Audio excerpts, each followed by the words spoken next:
twebwe abapaya, twebwe abatarakizwa, ngo twari tugize gute? Ngo natwe twari mu gitigiri cyabo, twari tubayeho nk'uko imibiri yacu ishaka. Tutarakizwa twari tubayeho nk'uko imibiri yacu ishaka. Wumvise ushaka gukora igafe, wakora igafe. Imibiri yacu yaradukoresha ivyo ishaka. Hariho abahora bavyuka muri mwebwe mugenda kurondera udutabi mu quartier. Hariho abahora bagenda muri mwebwe mugenda kurondera abagore n'abagabo. Hariho abahora bagenda muri mwebwe mugenda kurondera ibintu bipfuye nabi. Kera tutaramenya Imana, imibiri yacu yadutwara uko ishaka, uko ivyifuzo twavyumva niko twagira gute. Wumvise ushatse kwibrira no kwiturira n'amayoga, wariturira. Natwege twari tubayeho tugendeshwa n'ivy'imibiri yacu ishaka. Ata controle dufise ku mibiri, kuko ata Mana twari dufise. Haleluya. Bwana sifiwe sana. Uko ngo niko twari tubaye, tubeshejweho n'ivyifuzo vy'imibiri yacu. Ba étranger mwakijwe, Yesu ashimwe cyane. Abanyamahanga mwakijwe, Yesu ashimwe cyane. Paulo abikonjuga au passé, akavuga ngo niko twari tumeze, tugendeshwa n'imibiri yacu.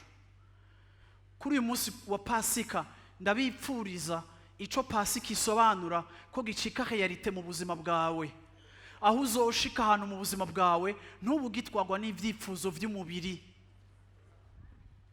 Twebwe ntituri abanyisirayeli bariko barahimbaza Pasika bakira abanyabyaha batazi na Kristo, bagahimbaza igitangaza Imana yakoreye Mose muri kahise, ariko nta gitangaza kiri réel bafise aujourd'hui dans leur vie. Ariko twebwe twakijijwe dufise igitangaza kiracahari. Imana iracatumaramwo inyota y'isi, Imana iracatumaramwo inyota ya kameremere zacu. Ntitukije iyo dushaka, ntitugikora ivyo dushaka, ntitukisigura, ntitukibaye uko dushaka, ntitukibeshejweho n'ivyifuzo vya kameremere kacu. No, no.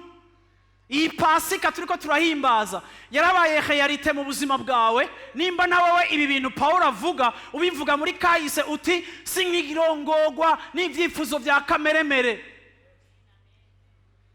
Birababaje guhimbaza iyi minsi mikuru tukiboshwe, tukira abanyabyaha baboshwe bavubagaza mu vyaha, ata victoire sur le péché dufise. Ico gihe nturarenganwa n'icago, kubera icaha kiracakunesha, kiracakubita hasi, kiracadomina. La chair a toujours la domination et le dernier mot sur tes actions.